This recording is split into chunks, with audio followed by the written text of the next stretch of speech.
Hello दोस्तों, नमस्कार। आइए स्टार्ट करते हैं आज की क्लास। इस क्लास में हम डिस्कस करेंगे ट्रांसलेशन।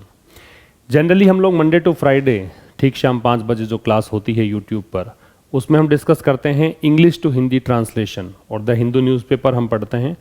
आज की क्लास में मैंने इंग्लिश टू हिंदी ना लेके हिंदी टू इंग्लिश ट्रांसलेशन लिया है, क्योंकि काफ़ी सारे बच्चों की डिमांड रहती है कि हमें हिंदी टू इंग्लिश ट्रांसलेशन भी सिखाएं।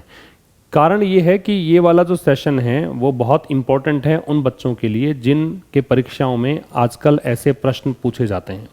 स्टेट जो पीसीएस एग्जाम्स होते हैं उनमें, या फिर कोई ऐसी परीक्षा हो जिसमें डिस्क्रिप्टिव मोड पे आपकी परीक्षा ली जाती है, वहाँ पे आपको ट्रांसलेशन पूछा जाता है।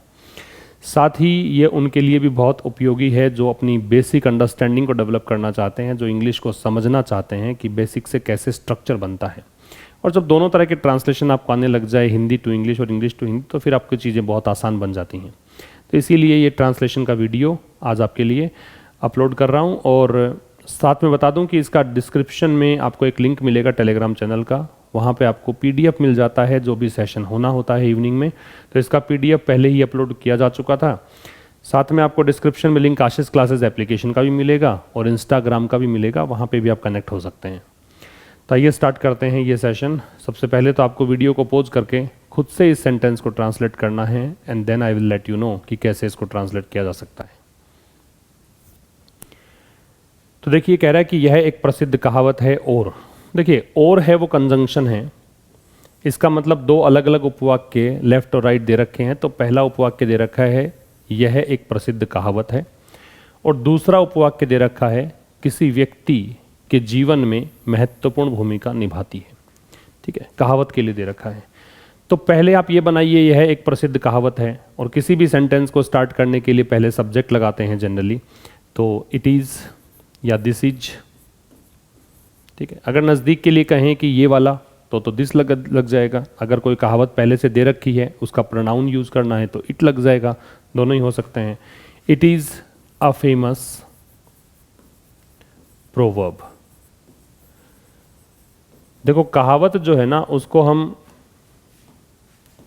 प्रोवर्ब भी कह सकते हैं और कहावत को सेइंग भी कह सकते हैं।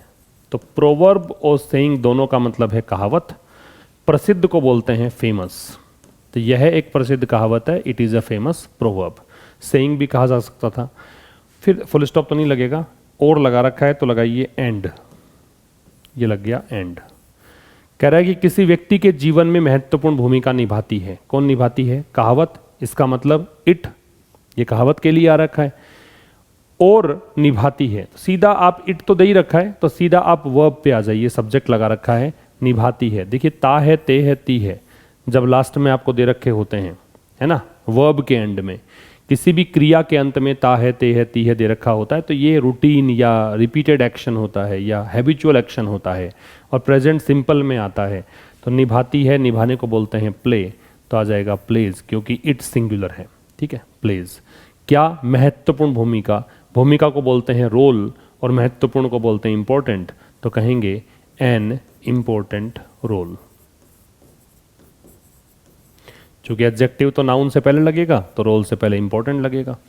तो एन इम्पॉर्टेंट रोल। ठीक है, इंपॉर्टेंट की जगह वाइटल भी कर सकते हो, सिग्निफिकेंट भी कर सकते हो। बस इतना सा है कि उसमें फिर ये आर्टिकल चेंज हो जाएगा। अगर वाइटल लगाते हो VITAL तो ए लग जाएगा। क्या कह रहा हूँ कि यहाँ वाइटल भी आ सकता है और यहाँ इम्पॉर्टेंट भी, सिग्निफिकेंट भी आ सकता है। ठीक है, वाइटल भी आ सकता है और सिग्निफिकेंट भी आ सकता है। तो वाइटल के लिए आप ए लगा देंगे, सिग्निफिकेंट के लिए भी ए लगा देंगे। तो ये तो डिपेंड करता है कि साउंड कैसा है फर्स्ट लेटर का। तो it is a famous proverb and plays an important role. किस में? मे के लिए लगा दीजिए इन। किसी व्यक्ति के जीवन में, तो इन। कोई भी व्यक्ति, तो ए का मतलब एनी होता है ना। ये कहीं पे नोट कर लीजिएगा। ए या एन जो होता है ना, वो मीनिंग देता है किसका? एनी का।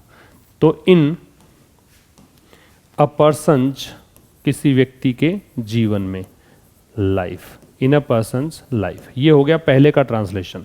और जब भी आप ट्रांसलेशन कर चुके हो, एक बार फिर से आपको पढ़ना चाहिए ताकि आप मैच कर पाएं कि क्या आपका सही है।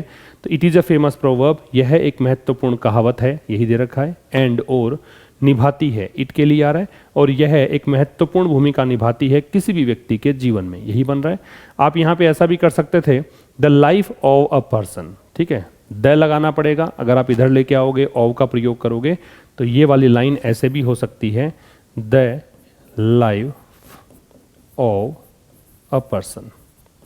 तो ये आपका पहले सेंटेंस का ट्रांसलेशन हुआ। अब आप टेली करो कि आप वाला जो सेंटेंस है और ये वाला है, ये दोनों मैच कर रहे हैं क्या, ठीक है, नोट डाउन कर लीजिए इसको। दूसरा सेंटेंस, एक बार फिर से आप वीडियो को पॉज करें और देखें कि क्या आप बना पा रहे हैं। क्या कह रहा है, इस कहावत का प्रयोग यह कहने के लिए किया जाता है कि सार्थक लक्ष्यों को प्राप्त करने के लिए कष्ट उठाना या कड़ी मेहनत करना आवश्यक है।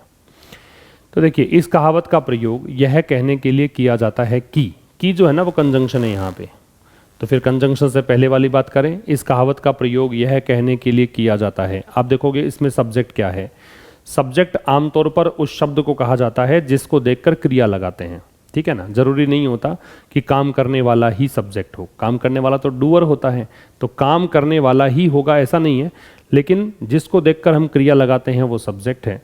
तो क्रिया किसको देखकर लगाओगे, इस कहावत का प्रयोग इस कहावत के लिए लगाओगे, है ना, इसी को देखकर क्रिया लगाओगे। तो इस कहावत, तो दिस प्रोवर्ब, अभी देखा था कहावत को बोलते हैं प्रोवर्ब या सेइंग, तो दिस प्रोवर्ब। किया जाता है, अब किया जाता है तो प्रेजेंट सिंपल है, फिर से प्रेजेंट इंडेफिनिट है, ता है, ते है, ती है, लेकिन चूंकि यहाँ पे डूवर नहीं है, काम करने वाला नहीं है। एक बात ध्यान से समझना, अगर मैन वर्ब से पहले, क्रिया से पहले काम करने वाला या डूअर दे रखा है पहले, तब तो वाक्य होता है एक्टिव वॉइस में, और अगर पहले काम करने वाला नहीं होता है तो सेंटेंस होता है पैसिव वॉइस में, ठीक है।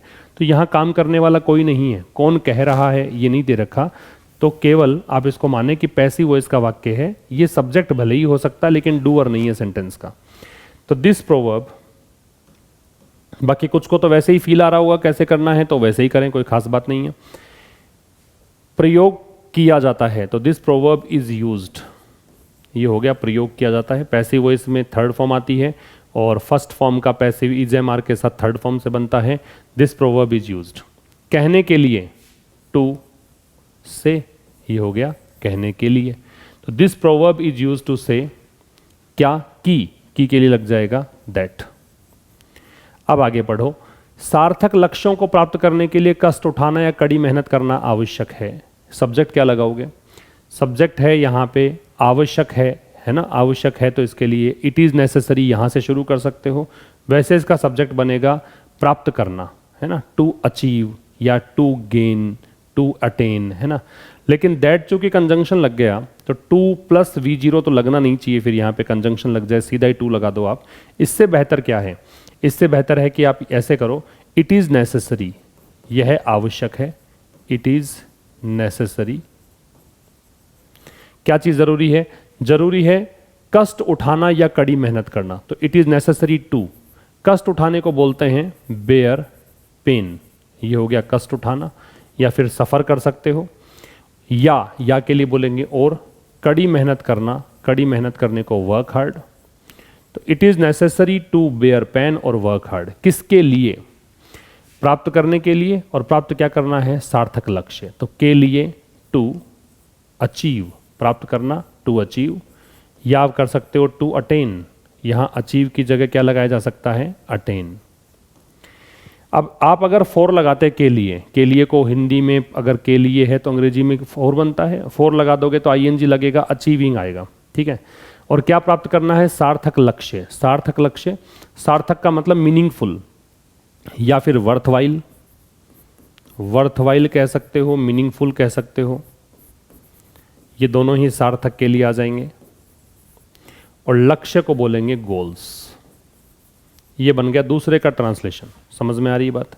फिर समझ लेना इसको ट्रांसलेट करके देखना फिर से बनने के बाद। दिस प्रोवर्ब इज यूज्ड, इस प्रोवर्ब का इस्तेमाल किया जाता है, प्रयोग किया जाता है टू से कहने के लिए कि ये जरूरी है क्या, कि कष्ट उठाएं या मेहनत करें, कड़ी मेहनत करें, किस लिए, सार्थक, सार्थक मतलब जिसका मीनिंग हो, मीनिंगफुल या वर्थवाइल, गोल्स को प्राप्त करने के लिए, राइट।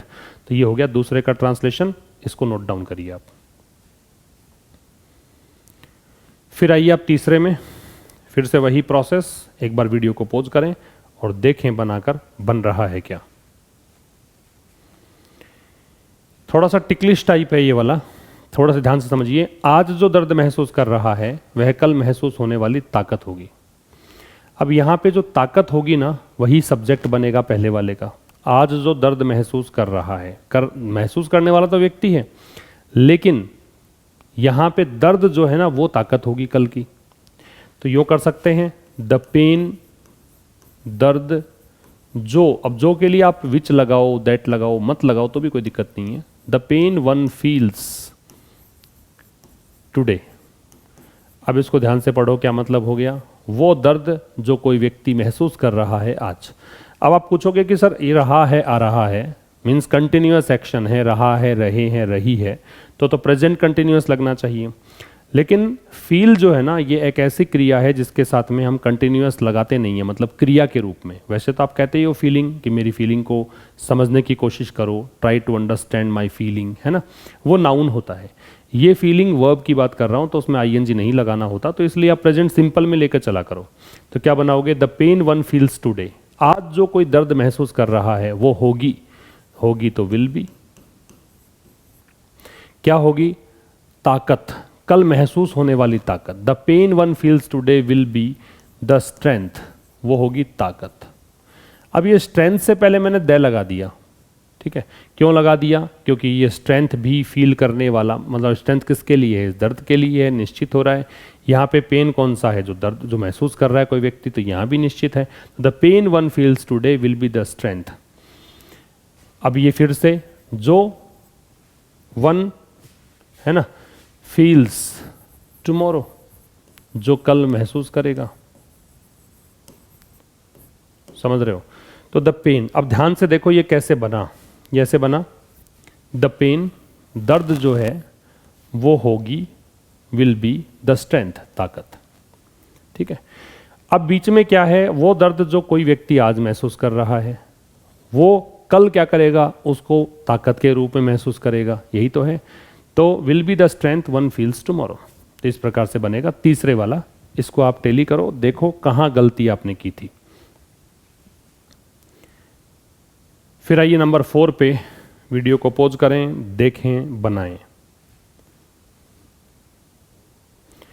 जो व्यक्ति बेकार बैठता है और कोई श्रम नहीं करता, अब ये करता मतलब करता है, यही है इसका मतलब।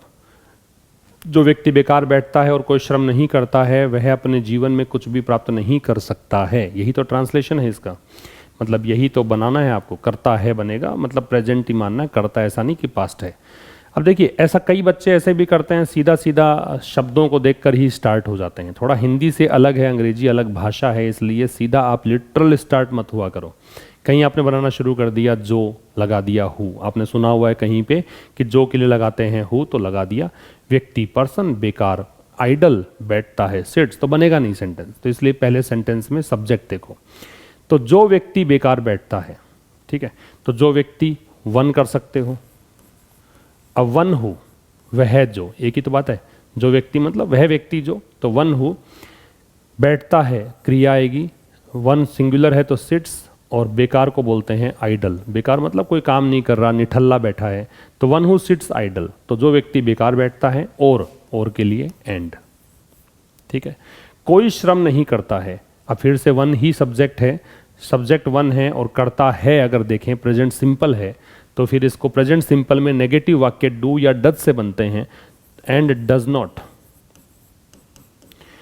करना, डू एनी लेबर, कोई भी श्रम, श्रम को बोलेंगे labour. Doesn't do any labour, ठीक है। अब आप पूछोगे कि डज भी लग गया, डू भी लग गया, तो भाई ये हेल्पिंग वर्ब है और ये मेन वर्ब है, ठीक है। And doesn't do any labour, वह अपने जीवन में कुछ भी प्राप्त नहीं कर सकता है। कॉमा लगा दो। वह के लिए आप चाहो तो वन फिर से रिपीट करो। अगर वन से स्टार्ट किया है सेंटेंस तो वन ही चलेगा, आगे भी ही मत लगा देना। आपको ये दिक्कत आती है कि वन अगर आप स्टार्ट करते हो तो ही और शी नहीं आना चाहिए, वन से ही स्टार्ट करना है। या फिर आप रिपीट मत करो वन को, है ना, क्योंकि वन तो अंडरस्टूड है। तो चाहो तो वन लगाओ या सीधा कर दो। नहीं कर सकता है, कर सकना कैन लगता है, नहीं कर सकता है तो कैंट, ठीक है। प्राप्त करना, कैन नॉट गेट, प्राप्त करना।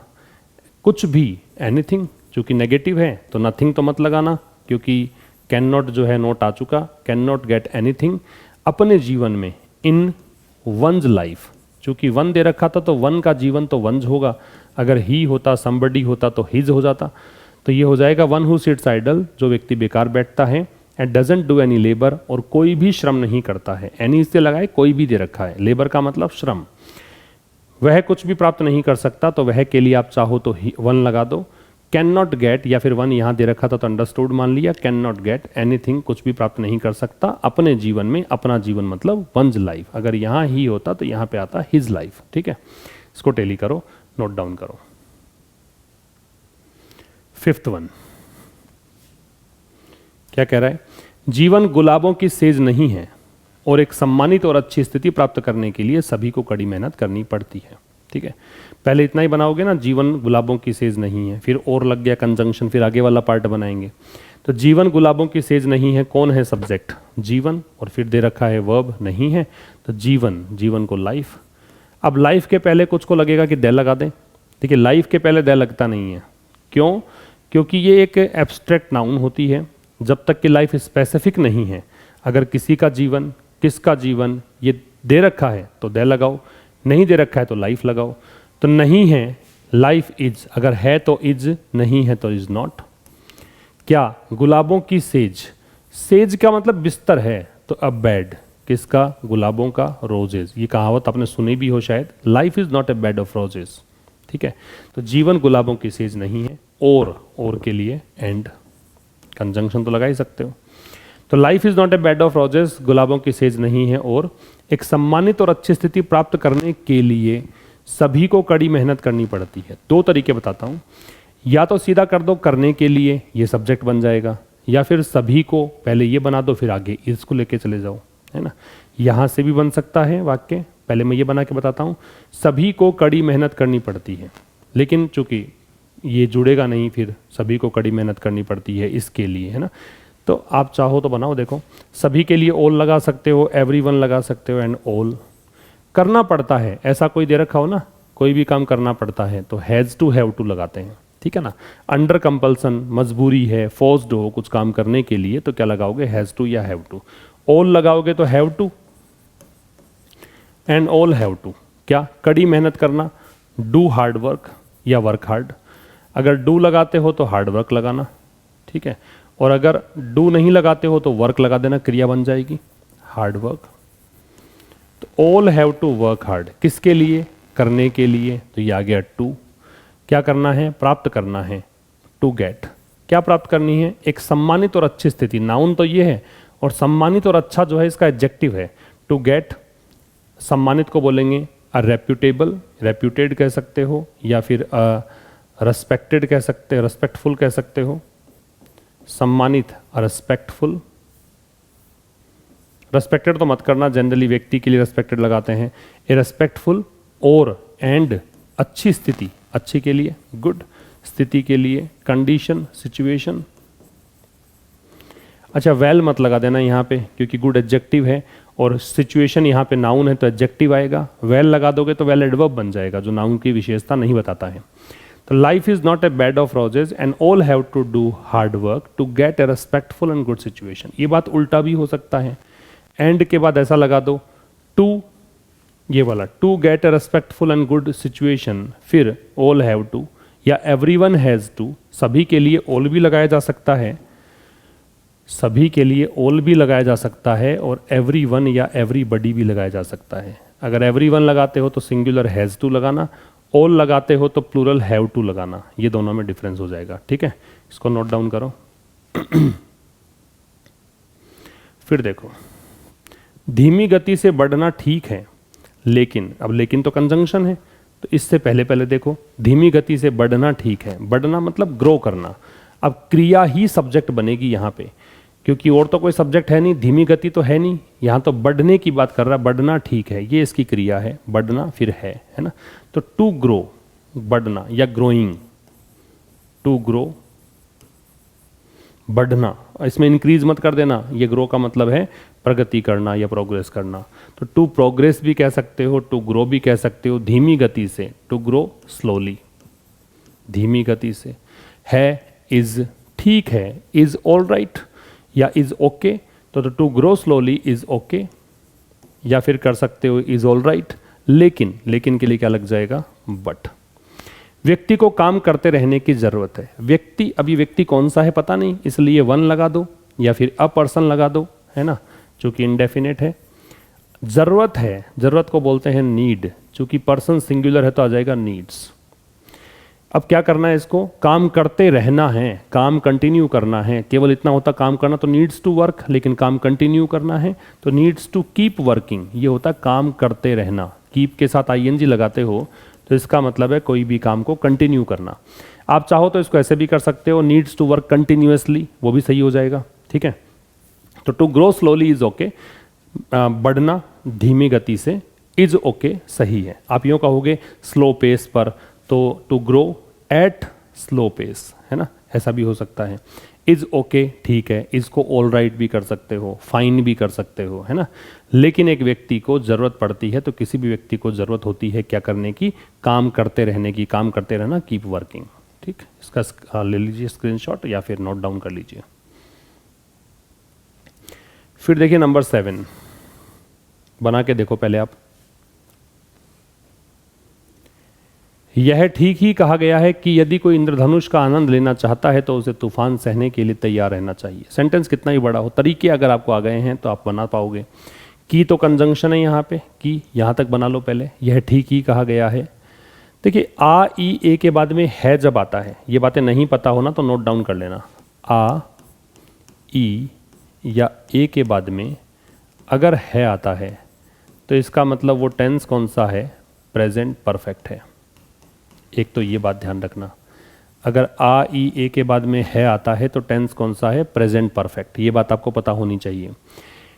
अब ये ठीक कहा गया है, ठीक कहने वाला है कौन, कोई दे नहीं रखा डूअर, काम करने वाला नहीं है। जब काम करने वाला नहीं होता है तो वाक्य पैसिव में होता है, और पैसिव में होता है तो हैज़ हैव का पैसिव बनता है has been have been. Present perfect का मतलब क्या है, हैज़ और हैव, और इसका पैसिव क्या बनाओगे, हैज़ बीन हैव बीन।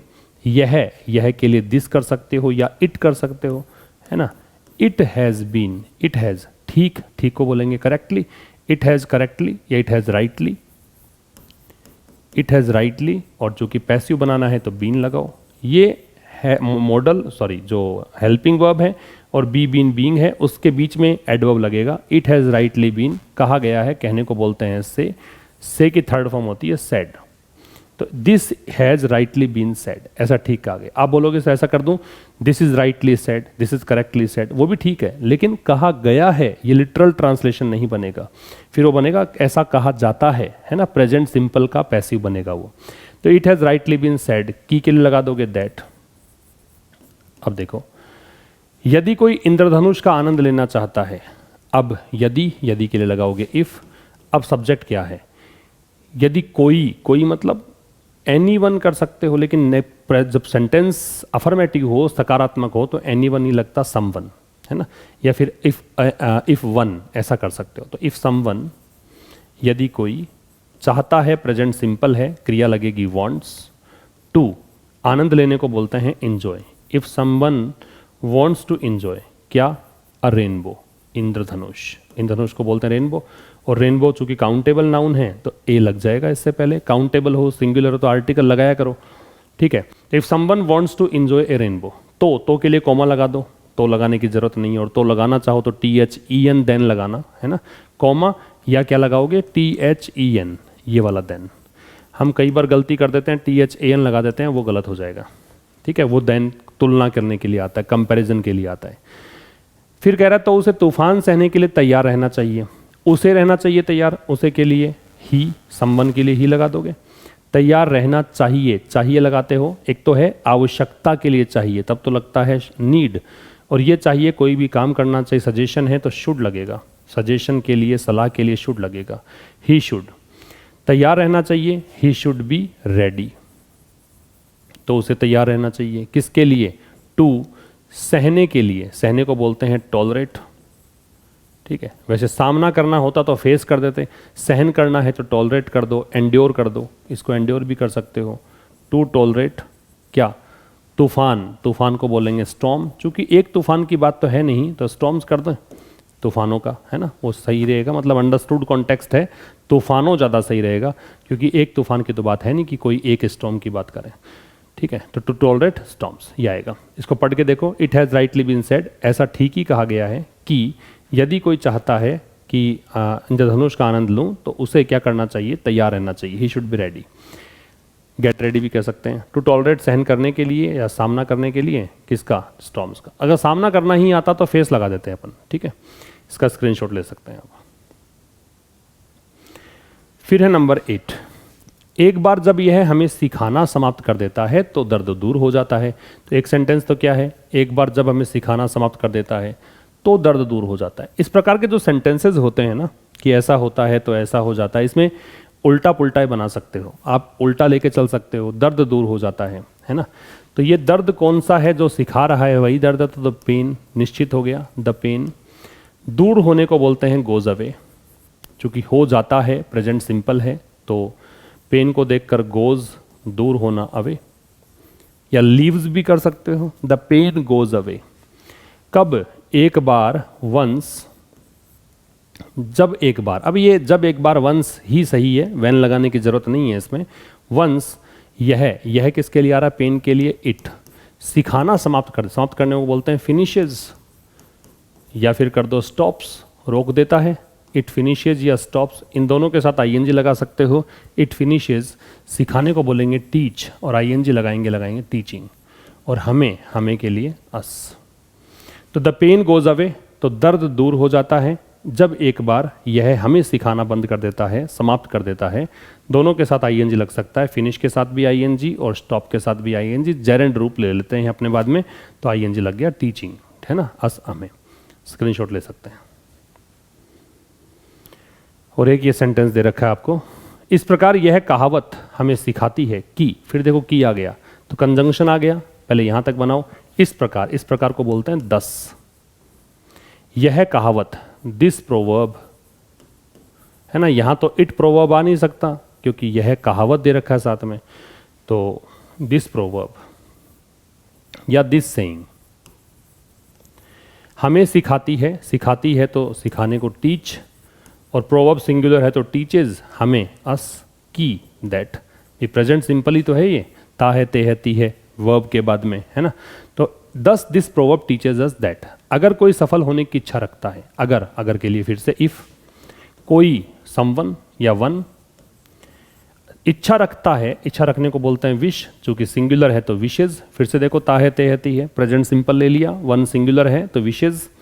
किसकी इच्छा रखता है, टू सक्सीड या टू बी सक्सेसफुल। आप सीधी वर्ब रूप लगाओगे, सफल होना या टू बी सक्सेसफुल कर दो, तो के लिए कॉमा लगा दिया या देन लगा दिया। कड़ी मेहनत से पीछे नहीं हटना चाहिए। If one wishes to succeed, अब ये वन के लिए फिर से वन लगाओ, वन नहीं हटना चाहिए के लिए क्या लगाते हैं, शुड। अब की बार नेगेटिव है तो शुड नॉट। और देखो, पीछे हटने को बोलते हैं रिट्रीट, पीछे हटना क्या कहलाता है, रिट्रीट। या फिर देखो यहाँ पे थोड़ा समझो, अगर आप एग्जैक्ट मीनिंग इसका क्या है, पीछे नहीं हटना चाहिए मतलब बचना नहीं चाहिए उस चीज़ से, उसका सामना करना चाहिए। और बचने के लिए एक वर्ड आता है shy away from, should not shy away from. और कड़ी मेहनत को बोलते हैं क्या, हार्ड वर्क। ठीक है, तो ये आ जाएगा हार्ड वर्क। समझ गए, तो ये चीज़ बन जाएगी वन शुड नॉट। चूंकि वन लगाना पड़ेगा, या फिर नहीं लगाते हो तो शुड नॉट सीधा भी लगाओगे तो वन से अंडरस्टैंड है। लेकिन एक्चुअल में यहाँ पे क्या है कि क्रियाएं चेंज हो चुकी हैं, यहाँ पे विशेष आ रहा है, यहाँ पे शुड आ रहा है। ज़्यादा बेहतर है कि आप वन लगा दीजिए, वन शुड नॉट। और पीछे हटने को रिट्रीट भी कर सकते हो, लेकिन एग्जैक्ट इसका मीनिंग जो निकलेगा वो ये निकलेगा कि उससे बचना नहीं चाहिए, उसका सामना करना चाहिए। तो बचने के लिए शाई अवे फ्रॉम, और किससे, कड़ी मेहनत से। कड़ी मेहनत को बोलते हैं हार्ड वर्क। तो ये था इस सेशन में जहाँ पे हमने 9 सेंटेंसेस को ट्रांसलेट करना सीखा। उम्मीद करता हूँ कि आप लोगों के भी सेंटेंस सही बन रहे होंगे। मिलते हैं अब कल एक नए सेशन के साथ ठीक शाम 5 बजे। तब तक के लिए नमस्कार, थैंक यू वेरी मच।